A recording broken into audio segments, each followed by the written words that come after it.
welcome to our Wednesday meditation service. I'm going to do a call and response chant, and I hope that when I call, you then respond. That would be great, because I think you get the feeling of it if you're really doing it with us. Okay.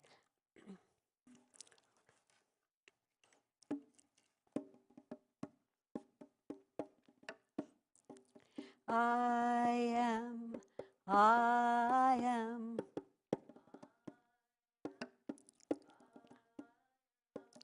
All of life is a miracle.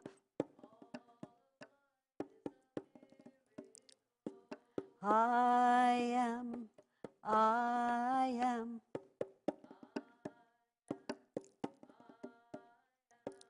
Dance to the music of all life.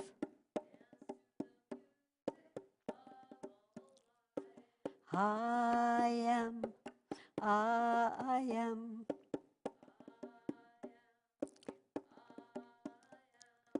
Feel the rhythm of I am.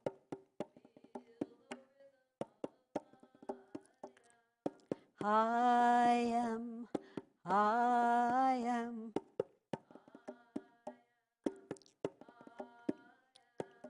Love flows through me. I am.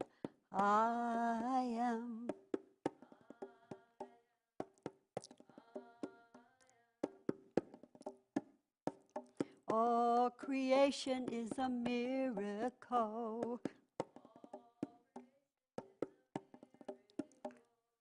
I am.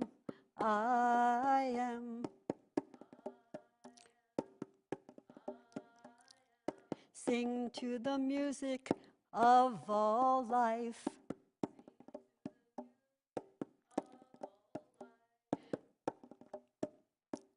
Feel the presence of I am.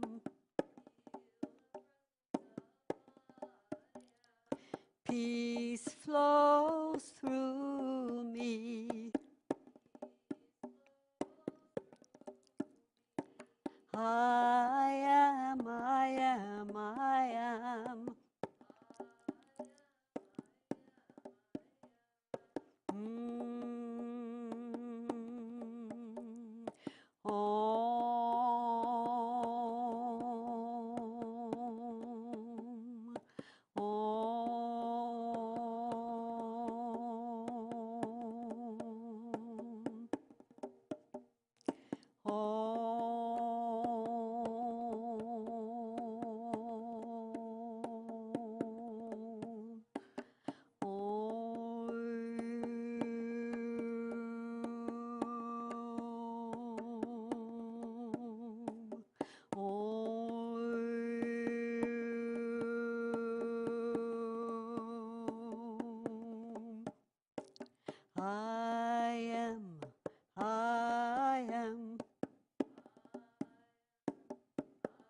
All of life is a miracle. Dance to the music of all life.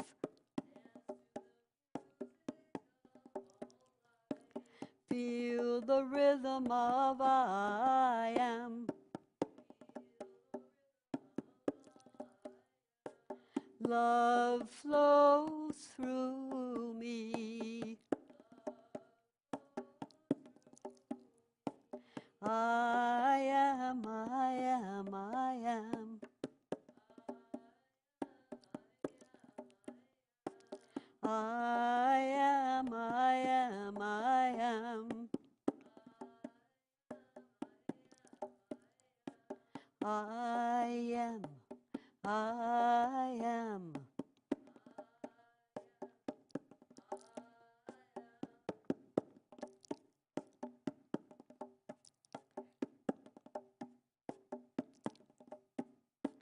Sing to the music of all life. Feel the presence of I am. Peace flows through me.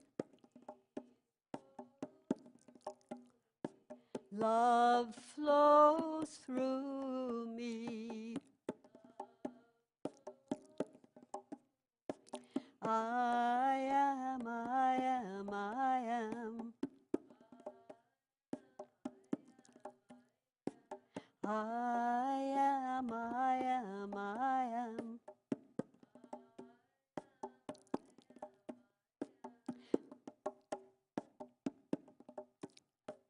All of life is a miracle. Dance to the music of all life. Love flows through me. Peace flows through me.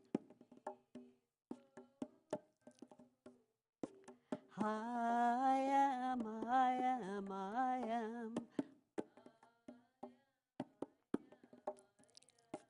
I am, I am, I am.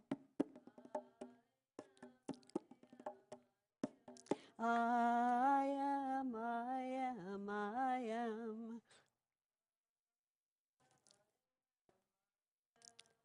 I am, I am, I am.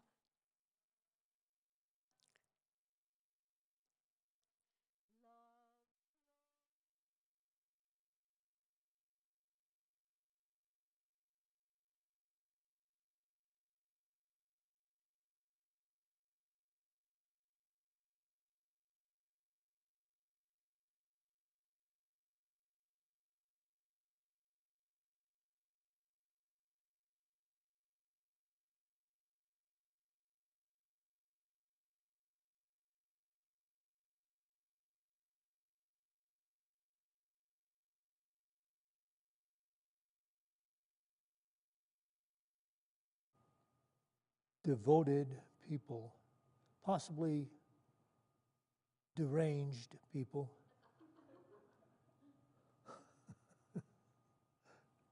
who turned out in this freezing weather,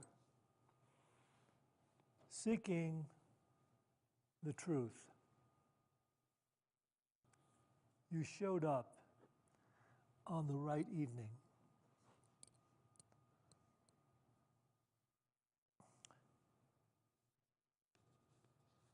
But you're going to have to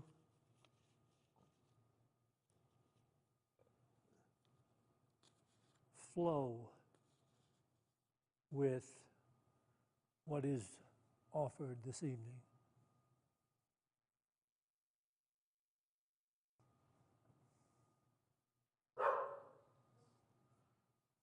So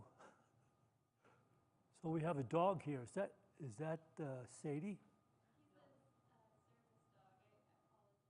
No apologies necessary. No apologies necessary. Okay, yeah, we appreciate dogs.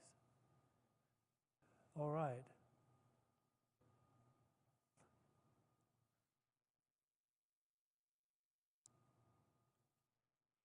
I feel like I'm in a stadium. Everybody is sitting in the back. Can you all just come on down? Just come down a few rows. You don't have to come down up front. Just come down a few rows. All right. Cool.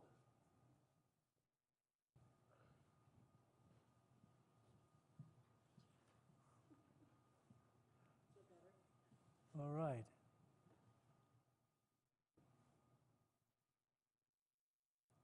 You're here on the right night if your intuition is ready. I'm going to begin by reading to you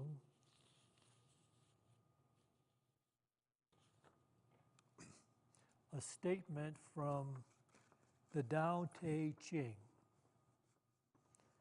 This is statement 57 in the Tao Te Ching. If you want to master life, you must learn to follow the Tao. Stop trying to control. Let go of fixed plans and concepts, and the world will govern itself. Therefore, the Master says, I let go of the law, and people become honest. I let go of economics, and people become prosperous. I let go of religion, and people become serene. I let go of all desire for the common good, and the good becomes common as grass. I'll read that to you again. If you want to master life, you must learn to follow the Tao. Stop trying to control. Let go of fixed places and concepts, and the world will govern itself. Therefore, the Master says, I let go of the law, and people become honest. I let go of economics, and people become prosperous. I let go of religion, and people become serene. I let go of all desire for the common good, and the good becomes common as grass.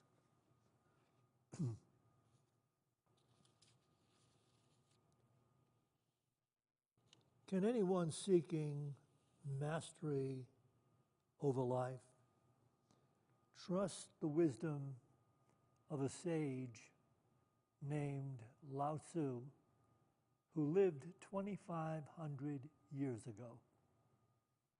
When the tallest building was one story, the fastest form of transportation was a donkey cart. Cell phones were made of wood.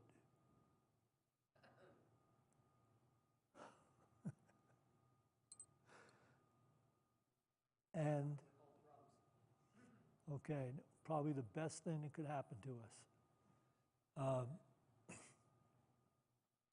What I'm pointing out here is there a reason to believe this master's truth?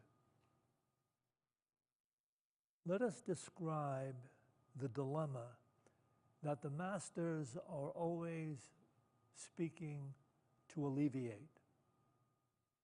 The dilemma is given to us 2,000 years ago by a Jewish sage who said this. You can read this in the Gospel of Matthew, chapter 9, verses 57 to 60. As they were going on their way, a man said to the master, I will follow you wherever you go. And Jesus said to him, foxes have holes, and birds of the air have nests, but the Son of Man has nowhere to rest his head. To another he said, follow me. But he replied, Lord, let me first go and bury my father. But the master said unto him, leave the dead to bury their own dead. But as for you, go and proclaim the kingdom of God.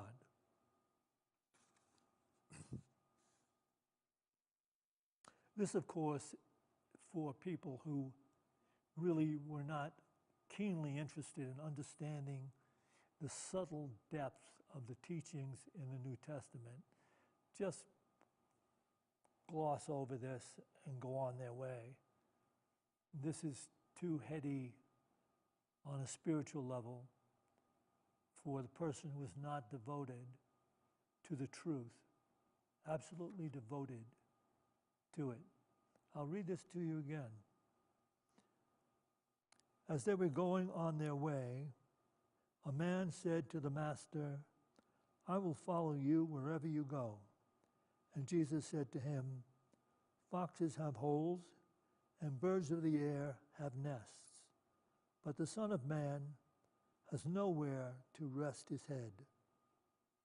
To another the master said, "Follow me." But the man said, "Lord, let me first go and bury my father." But the master replied to him, "Leave the dead to bury their own dead. As for you, go and proclaim the kingdom of God."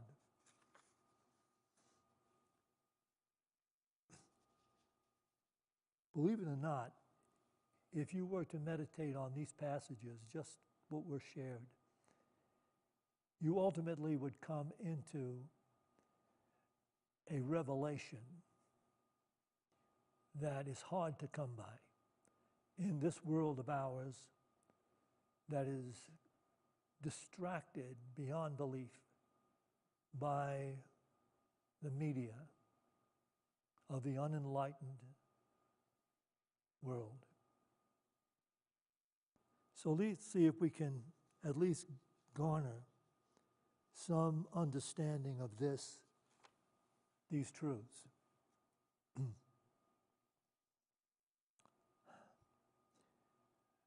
The idea is probably easy to grasp that foxes have holes and birds of the air have nests, but the Son of Man has nowhere to rest his head. Of course, it's not speaking physically, it's speaking, there's no way for the Son of Man to rest his mind. Not in this world of ever-changing, convoluted circumstances that are unpredictable. Try to reach that. There's no place for anyone to find peace of mind in any effort aimed at the world, which is a never-ending, shifting, changing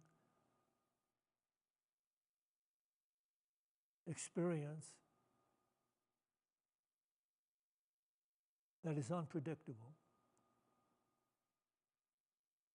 How could anyone find peace of mind in that?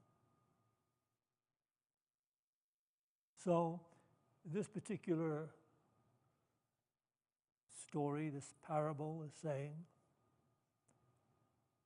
it's not possible to find peace of mind in the initial state of the world as it is perceived by mankind.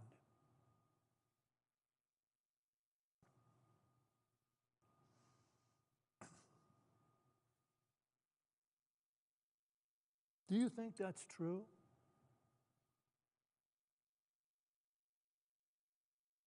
Is everyone who is endeavoring to find peace of mind in whatever ways they're going about it, becoming super educated or becoming maybe a popular musician or gaining a ton of money in which you could possibly use that money to get other people to at least submit to your desires and expectations and demands, would you then have peace of mind?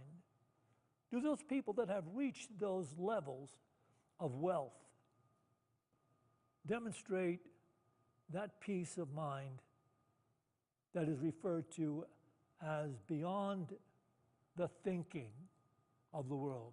Why is it beyond the thinking of the world?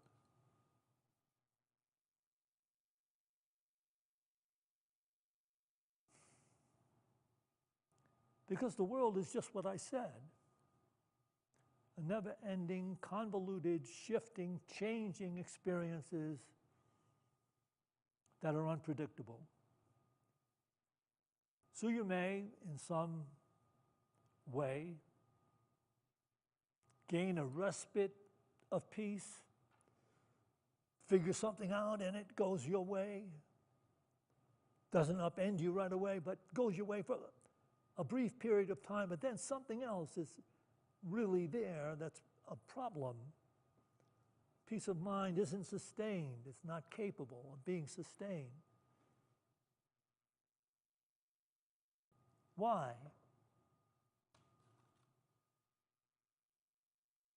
What did this master say to us, and why did he say it? If you want to master life, you must learn to follow the Tao.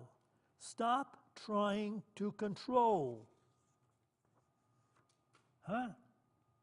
What do you mean, stop trying to control? When the only thing that anyone in the outer-directed, illusion-driven world is doing is trying to control conditions and circumstances and people in order to gain some personal advantage somehow that might actually give them peace of mind.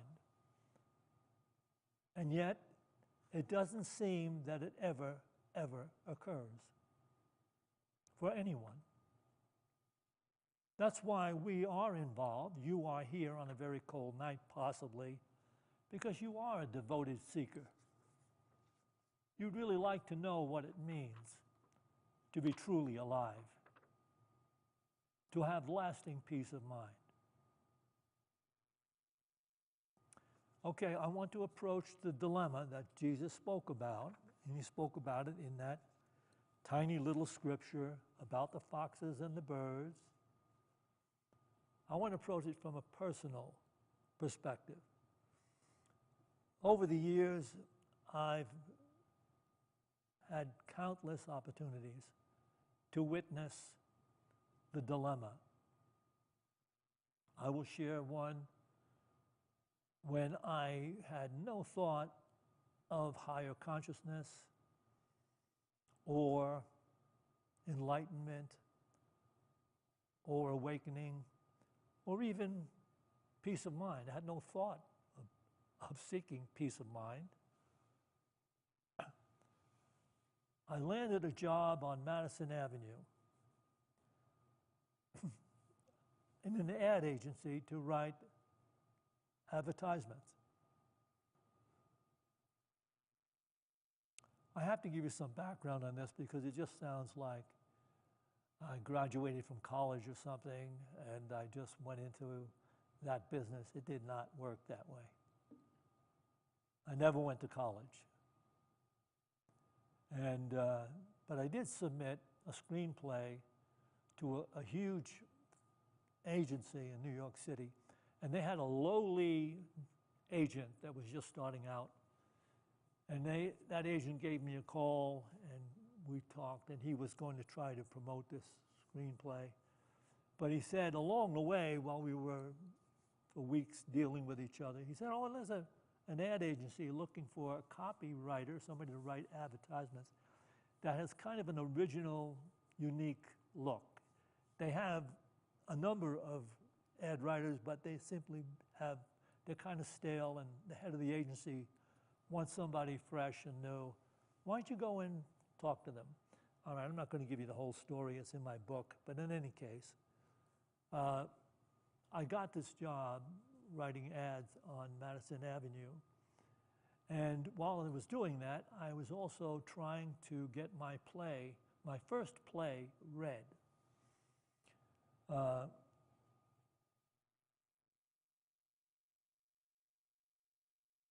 I needed copies of my play. And so to save some money, I went to the ad agency on Sunday when nobody is there. And I had the building security people that knew me and knew I worked there let me in. And so I was using their Xerox copy machine to make my scripts. The title of the play, you've never heard of it, never saw it, but I think maybe in the new age it will be revealed. The title of it was Eating Crow. So I'm making these scripts. I'm in there about a half hour when one of the two bosses that own the agency shows up in the office on Sunday. And I am, of course, beside myself with intimidation. I'm just blown. And I kind of stutter through this whole thing, telling him that I'm here making copies for my script, for my play, but I fully intend to reimburse the agency for the paper. And while I'm in this state of really blown out, I have this incredible insight. I'm struck with this incredible insight of just how to lay the biggest kiss on my boss's ass that could ever be done. Let me say that this kiss registered on the Richter scale at 10. But it was brilliant. And when I laid it on him, it was by divine order, because he immediately became very relaxed and almost chummy with me, this millionaire advertising agency owner. And we only had a few back and forths there when it was so chummy that I had the gall to ask him, but what are you, a multimillionaire, doing here on Sunday? And he said to me, young man, it's a lot easier to make $1 million than it is to keep that million and make some more. And what he was saying, I'm here to work on Sunday. He had something he had to get done, and he was there in the office doing it. But here you have the human dilemma. You would know it if you saw it, meditated on what I just said. You would know what it is.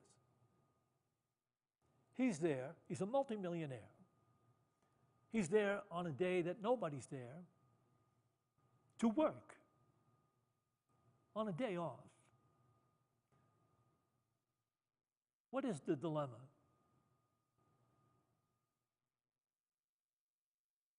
He does not know, and here's the dilemma totally, does not know what enough means. It's not part of him. It's not in his makeup. It's not in his education. It's not taught in school what enough means. There is no way anybody gets it. The very poor are still struggling and striving. They have a reason to, because they believe they don't have enough. And the very rich keep struggling and striving because they don't know what enough means. They don't know how to be okay in a moment. I think I'm okay enough. I think I could be at peace now. But you can't. You can't. Because the mind can't rest with this. Because it's never enough.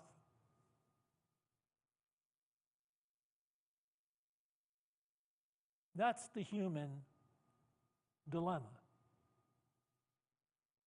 That is why one eventually does seek, maybe not everyone, but many people seek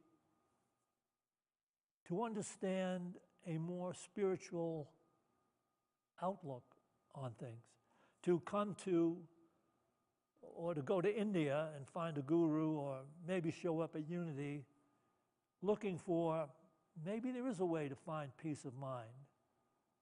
Maybe there's a way to find happiness.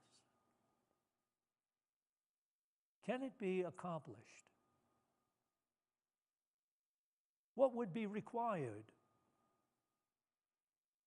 You know what the dilemma is. People keep seeking outside themselves for what can never, ever bring them peace of mind. Because the mind never rests, because it just does not know what enough is. It's not taught in school. You have to finally get it somehow through some type of spiritual insight, spiritual practice, a willingness. Listen to it. It's never going to go away. Just as the Master of Life said, my words will never, ever go away. Heaven and earth could pass away. My words will never pass away. And this will never pass away. If you want to find true life, and there is no such thing as true life without lasting peace of mind,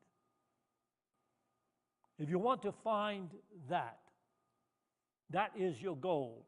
That supersedes your never-ending quest for worldly, material well-being. That must supersede it is your willingness to quiet your mind, to quiet the inbuilt quest in the illusion-driven consciousness of the world, the illusion-driven consciousness that we were born and raised in to go after ourselves.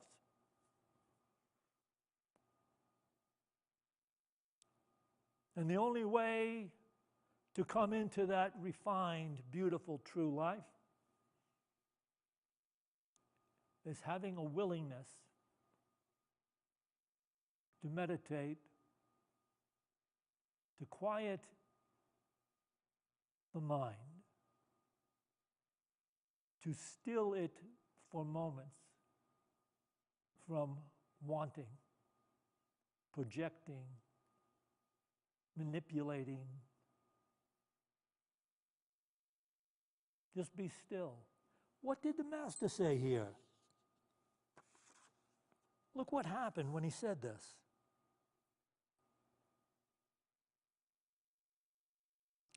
If you want to master life, you must learn to follow the Tao. Stop trying to control. Let go of fixed plans and concepts, and the world will govern itself. Therefore, the Master says, I let go of the law, and people became honest. I let go of economics, and people became prosperous. I let go of religion, and people became serene. What? Serene. Huh? Serene. Peace of mind. I let go of all desire for the common good, and the good becomes common as grass. What could that indicate? Except that the mind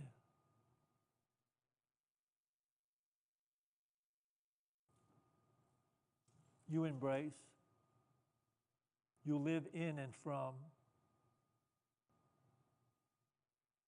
gives life to an illusion-driven world. It projects an illusion-driven world. Is there a world without that madness, that insanity?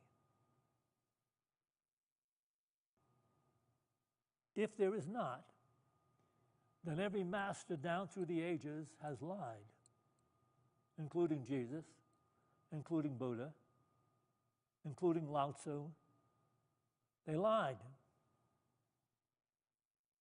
But there is a world beyond the illusion-driven projections of the mind. Listen to this. From the masters down through the ages. If you don't get anything else out of this talk, you wouldn't need anything else if you really could get in touch with this. The part is whole, and the whole is in every part. The part is whole. And the whole, W-H-O-L-E, is in every part.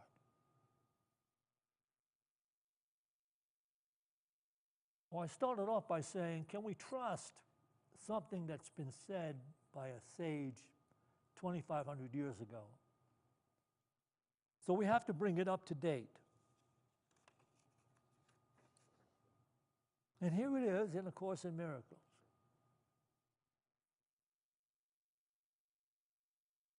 You can find this in the Course in Miracles text on page 573. That's the old text. It's in the new text on page 620. And most of you have the new text. There's still some old texts around in the library, but most of you that have purchased the book in the last couple of years have the new text. It's on page 620.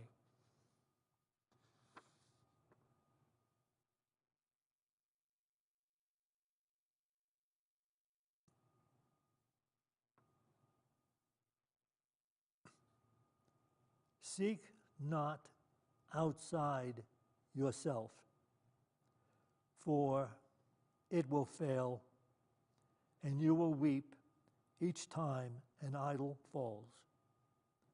Heaven cannot be found where it is not, and there can be no peace excepting there. Each idol that you worship when God calls will never answer in his place. There is no other answer you can substitute and find the happiness his answer brings. Seek not outside yourself, for all your pain comes simply from a futile search for what you want, insisting where it must be found. What if it is not there? Do you prefer you be right or happy? Be you glad that you are told where happiness abides, and seek no longer elsewhere. You will fail, but it is given you to know the truth and not to seek for it outside yourself. No one who comes here to this world but must still have hope, some lingering illusion or some dream that there is something outside of himself that will bring happiness and peace to him. If everything is in him, this cannot be so.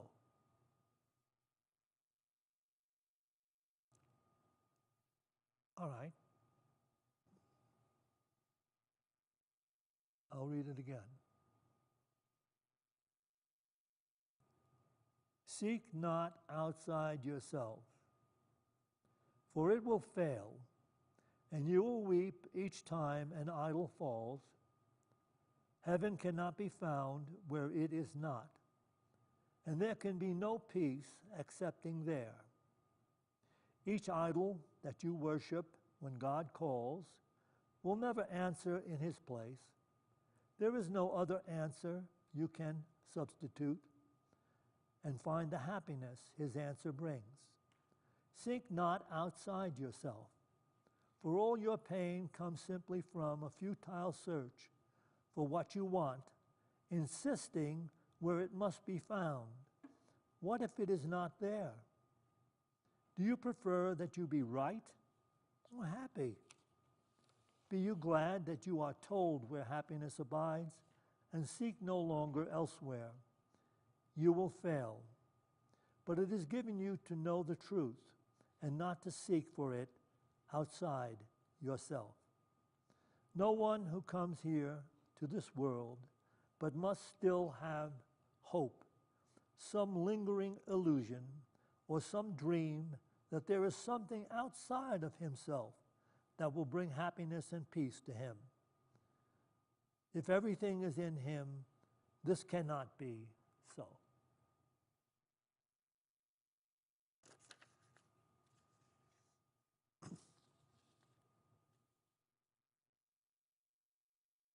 We're going to spend some time quieting the mind in meditation. So we quiet the mind. What Eckhart Tolle calls the incessant thinking, which is actually the incessant striving of the mind for something outside itself that can never be resolved. For whatever is gained from outside oneself does not bring that state of peace of mind, that freedom from fear, that joy of insight and love.